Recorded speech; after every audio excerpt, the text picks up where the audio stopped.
جناب کیا حال ہے جی؟ خیریت سے؟ الحمدللہ. اچھا میں بتا رہا تھا آپ کو کیونکہ ان کا پہلا ایکسپیرینس جو ہے وہ اچھا رہا بطور سیکنڈ وائف. میں بتایا تھا آپ کو. اچھا، ان کی پہلی بیٹی کی عمر کتنی تھی جو سیکنڈ وائف بن کر گئی؟ ان کی عمر تھی 24 سال. اچھا، اور لڑکے کی عمر کتنی تھی؟ لڑکے کی عمر تھی 35 سال. وہ دبئی میں نا ان کا کام تھا اس کا ہوزری وغیرہ کا. اچھا. تو یہاں سے وہ لے کے جاتے تھے، ایکسپورٹ وغیرہ کرتے تھے، اس طرح کا معاملہ. اچھا. تو پہلی وائف ان کی موجود تھی، لیکن یہ جو ہے نا ان سے جو بڑی بہن تھی وہ خلا فائڈ تھی. خلا انہوں نے لیا ہوا تھا. ایک بیٹی تھی. بیٹی سمیت انہوں نے قبول کر لیا؟ بیٹی سمیت انہوں نے قبول کیا. اچھا، انہیں اب دوسری اپنی بیٹی کی دوسری شادی کی سوکن پر دی، تو اس کے باوجود انہیں اتنی خوشیاں ملیں کہ اب اپنی یہ اس سے چھوٹی بیٹی کنواری بیٹی بھی سوکن پر دینے کے لیے تیار ہو سکتے؟ جی ہو گئے ہیں، لیکن اسی صورت میں کہ پھر بہت اچھا پروپوزل ہو. بہت اچھا ہو. ہاں جی، بہت اچھا پروپوزل کی ڈیفینیشن یہی ہے جو میں نے آپ کو دیکھا ہے. میں نے پروفائل آپ کا جو آپ نے بتا رہے ہیں. جی جو میں نے وہ امریکن نیشنل بتایا. جی بالکل، جی بالکل. لیکن اس میں دیکھیں بات یہ ہے، آپ بھی ماشاءاللہ رشتوں کا کام کر رہے ہیں اور ہم بھی، تو اس میں ہمارا ایک تجربہ ہے. آج کل کو ہماری جو یعنی بھیڑ چال چل رہی ہے کہ بچیوں کو جو ہے نا زیادہ تعلیم دلوائی جائے، زیادہ ڈگریاں دلوائی جائیں، اور ان کو ڈگریاں، اب دیکھو نا ایک بچی ہے جوان ہو گئی ہے 12-13 سال میں. جی جی. اب اس کو جو ہے نا اس کے بعد اس کو میٹرک تک بھی جو ہے نا یعنی وہ جوانی سے 2 سال گزر جاتے ہیں. 2-3 سال گزرنے کے بعد، اس سے 2-3 سال گزرنے سے پہلے وہ جوان ہوئی ہوتی ہے، بالغ ہوتی ہے، شادی کے قابل ہوتی ہے. پھر اس کے بعد اس کو مزید کالجوں میں، یونیورسٹیوں میں بھیجنا، اور اس وقت اس کا شادی کا شدید تقاضا بھی ہے، اور بچی کا اپنا ذاتی تقاضا ہے. بھوک لگی ہے، پیاس لگی ہے. جیسے بھوک اور پیاس ہر انسان کو لگتی ہے، چاہے جتنا مرضی شریف سے، جتنا مرضی بزرگ ہو، جتنا مرضی نیک ہو، حتیٰ کہ نبی کو بھی بھوک لگتی ہے، صحابی کو بھی بھوک لگتی ہے، ولی کو بھی بھوک لگتی ہے، پیاس بھی لگتی ہے. اسی طرح نکاح کی ضرورت بھی ہر انسان کو ہوتی ہے. تو آپ کی بیٹی، میری بیٹی، ہماری آپ کی بہن جو ہے، وہ اس کو بھی بھوک اور پیاس لگتی ہے. اس طرح اس کو نکاح کی ضرورت بھی محسوس ہوتی ہے. جی جی اچھا. تو اب وہ اس کو نکاح کی ادھر شدید ضرورت محسوس ہو رہی ہے، ادھر سے ان بچیوں کو صرف 4 پیسے کے لالچ میں، صرف اس کا دنیا کا مستقبل سنوارنے کے لیے اس کو ہزاروں خطرات مول لے کر کالجوں میں، یونیورسٹیوں میں بھیجتے ہیں، جہاں جن لوگوں کے ساتھ پڑھنے کے لیے جا رہی ہے، جس گاڑی میں جا رہی ہے، جاتے آتے خطرہ، جہاں پڑھ رہی ہے لڑکے لڑکیوں سے خطرہ، اور جن ٹیچروں سے پڑھ رہی ہے ان سے خطرہ. پھر آگے جاب کرے گی اپنے جہیز بنانے کے لیے، اس جاب میں ہزاروں خطرات. تو ہزاروں خطرات مول لے کر، اور ہزاروں خطرات کے آگے خطرناک نتائج بھی ہمارے سامنے آتے رہتے ہیں.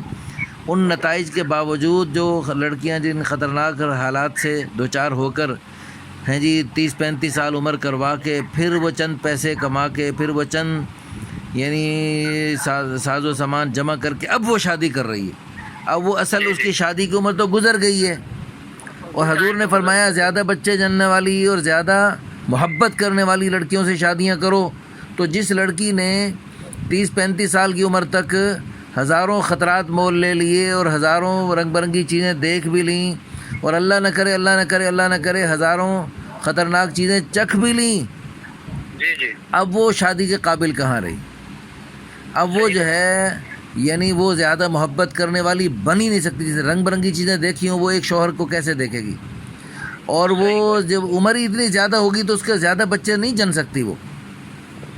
پھر جس گندے ماحول میں جاتی ہیں وہاں تو دکھائے جاتے ہیں بچے جننا، یہ بچوں وہ، کیونکہ وہ مغرب سے تعلیم یافتہ لوگ ہوتے ہیں، تو وہ تو زیادہ بچوں کی جھنجھٹ میں پڑھنے انہیں مشکل لگتا ہے. وہ جو گھریلو خواتین ہوگی وہی زیادہ بچے جننا اور سعادت سمجھیں گی، اور اس کو اللہ کی رضا کے لیے، اس کو اپنے لیے وہ اپنا فریضہ سمجھتی ہیں. بچے جننا، پھر ان کو سنبھالنا، پھر ان کو نیک تربیت کرنا. تو آپ بتائیں، آپ کے سامنے جو زیادہ جو لیٹ میرج کیس آتے ہیں وہ زیادہ تعلیم کی وجہ سے نہیں آتے؟ بالکل ایسا ہی ہے. اس وقت ہمارے پاس لاہور سے تقریباً 8 سے 10 فیمیل ایسی ہیں، لیکن اس میں ہوتا یہ ہے کہ مسائل تو ہو جاتے ہیں. ہماری یہ کوشش ہوتی ہے کہ ہم ان کی تھوڑی سی کاؤنسلنگ کر لیں. کیا؟ اس وقت میرے پاس لاہور سے 8 سے 10 خواتین ایسی ہیں جو دوسری بیوی بننے کے لیے تیار ہیں. اچھا ماشاء اللہ. تو لیکن ان کے ساتھ مسائل یہ ہیں کہ کسی کے ساتھ ایک بچہ ہے, کسی کے ساتھ 2 بچے ہیں. لیکن بہرحال پھر بھی لیکن یہ بھی میں کہتا ہوں یہ بھی آرام سے تیار ہونے والی نہیں ہوں گی. ان کو بھی آپ کو دماغ کھپائی کرنی پڑی, پھر وہ دوسری بیوی بننے کے لیے تیار ہوئی ہیں. میں وہی بتا رہا ہوں کوشش ہماری یہی ہوتی ہے کہ کاؤنسلنگ کر لیں کسی کی بجائے اس کے کہ وہ کسی ایسے کے انتظار میں بیٹھے رہے. عام طور پر خواتین کی یہی ڈیمانڈ ہوتی ہے, کوئی ڈیورس والا ہو, چاہے کسی بیوی مر گئی ہو تو وہ بتائیں ہمیں. تو پھر ہم ان کو تھوڑا سمجھاتے ہیں, دلیل کے ساتھ بات کرتے ہیں تو سمجھ جاتی ہیں. آپ کیا سمجھاتے ہیں ان کو, کیسے سمجھا؟ ہم بھی سمجھاتے ہیں الحمدللہ کہ بیوی کے ہوتے ہوئے بھی دوسری تیسری چوتھی کی بخوشی اللہ رسول کی طرف سے اجازت ہے, تو آپ ان کو کیسے کن الفاظ میں سمجھاتے ہیں؟ مولانا بات یہ ہے کیونکہ آپ کا جو ہے نا پس منظر وہ ہے دینی تعلیم والا. آپ کے سامنے اللہ رسول کی بات کرے گا نا تو آپ اس کو منوان اور بغیر کسی اس کے بحث کے نا آمین کرنے والا ہوگا. یہ سوچ ہوتی ہے ہمارے مذہبی طبقے کی, جو کہ بہت اچھی سوچ ہے. جو ہمارا یہ اصلی تعلیم یافتہ طبقہ ہوتا ہے تو اس کو ذرا اور طرح سے کان پکڑنا پڑتا ہے. اس کا کیسے پکڑتے ہیں ذرا بتائیں. ٹھیک ہے لیکن بس یہ اس طرح سے نہیں ہے. کیسے؟ تو ہماری یہی ان کے سامنے ہم ان سے یہی کہتے ہیں, دیکھیں آپ کے لیے ٹیکنیکل ایشو یہ ہے کہ 35 آپ کی ایج ہو چکی ہے, آپ کے ساتھ 2 بچے بھی ہیں. اب آپ یہ چاہ رہی ہیں کوئی ڈیورس والا ہو, کوئی خلا والا ہو, یا جس کی بیوی پہلے نہ ہو. تو اس صورت میں پہلی بات تو یہ ہے کہ اس کے بچے تو لازمی ہوں گے, اور بچے اگر ہوں گے تو ان کو آپ کو سنبھالنا پڑے گا. آپ کو سنبھالنا پڑے گا تو بچوں کے آپس میں سیٹنگ کا مسئلہ بن سکتا ہے, کل کو لڑائیاں کریں گے. ٹھیک ہو گیا. تو اس لیے بہتر یہ ہے کہ آپ پھر وہاں پہ ساتھ جو نندے بھی ہوں گی, جوائنٹ فیملی میں بھی ہو سکتا رہنا پڑے. تو سب سے بہتر آپشن یہ ہے آپ کو یہاں پر خرچہ بھی اچھا کھلا ملے گا, بندہ بھی زیادہ کمانے والا ہوگا, علیحدہ گھر بھی ملے گا, نہ ساس کی جھنجھٹ, نہ نندوں کی جھنجھٹ, نہ کسی کی روک, نہ کسی کی ٹوک, اور آپ کی اپنی پرسنل فیملی ہوگی. فار ایگزامپل اگر ابھی آپ کے 2 بچے ہیں, کل کو اللہ تعالیٰ مزید آپ کو 1 بچہ دے گا تو وہ تینوں بچے بھی آپ کے سگے ہی ہوں گے, ان میں سے کوئی بھی آپ کا سوتیلا نہیں ہوگا. ان کی آپس میں انڈرسٹینڈنگ بہت آسانی سے بن جائے گی. بالکل ٹھیک ہے ماشاء اللہ. الحمدللہ ہم بھی اسی طرح پیار محبت سے سمجھاتے ہیں کہ بھئی اللہ پاک نے 2 3 4 کی بخوشی اجازت دی ہے, اور الحمدللہ یعنی اللہ کے فضل و کرم سے دوسری جو شادی کرتا ہے وہ اپنی نئی بیوی سے بہت محبت کرتا ہے, پہلی بیوی سے بھی محبت کرتے ہیں. دیکھیں جو ہمارے پاس دوسری شادی کے لیے آتا ہے, تیسری کے لیے آتا ہے, وہ یقیناً اللہ کی رضا کے لیے دوسری تیسری چوتھی کا وہ قدم بڑھا رہا ہے اللہ کی رضا کے لیے. کیونکہ اگر اس کو اللہ کی رضا کا جذبہ نہ ہو, آخرت کا فکر نہ ہو, تو اس کو جو ہے نا یہ باقاعدہ ایک بیوی کو پالنے کی اور اس کا سر پہ اٹھانے کی اور ایک بہت بڑی ذمہ داری سر پہ لینے کی ضرورت نہیں ہے اگر اس کے اندر اللہ کا خوف نہیں ہے. وہ اگر صرف عیاشی کے لیے کرنا چاہتا ہے تو اس وقت چوکوں میں چوراہوں میں کھڑے ہیں جانوروں کی طرح, وہ 200-400 روپے دے کے مکالا کر سکتا ہے. تو وہ جو ایک اتنی بڑی ذمہ داری لے رہا ہے تو وہ اللہ کی رضا کے لیے کر رہا ہے.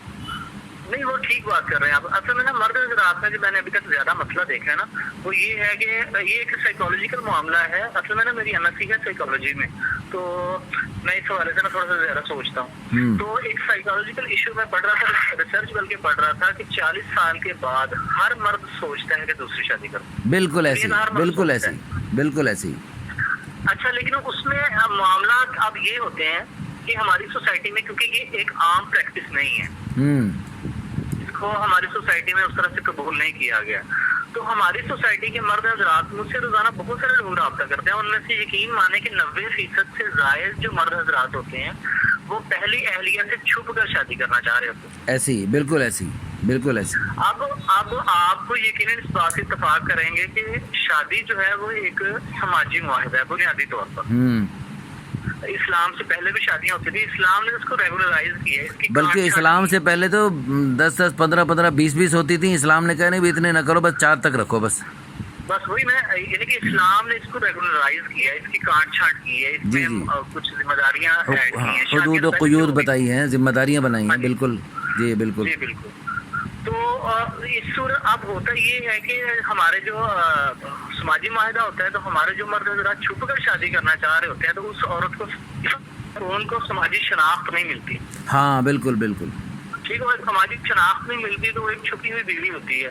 تو یہ اس کے سر پر لٹکی تلوار ہوتی ہے. اس نے مجھے آج میں تو کسی کو بھی نا درمیان میں ڈال سکوں گی کہ میرے ساتھ کیا کر رہا ہے, مجھے مار رہا ہے یا میرے ساتھ اچھا نہیں کر رہا, مجھے خرچ نہیں رہا, مجھے کر رہا ہے.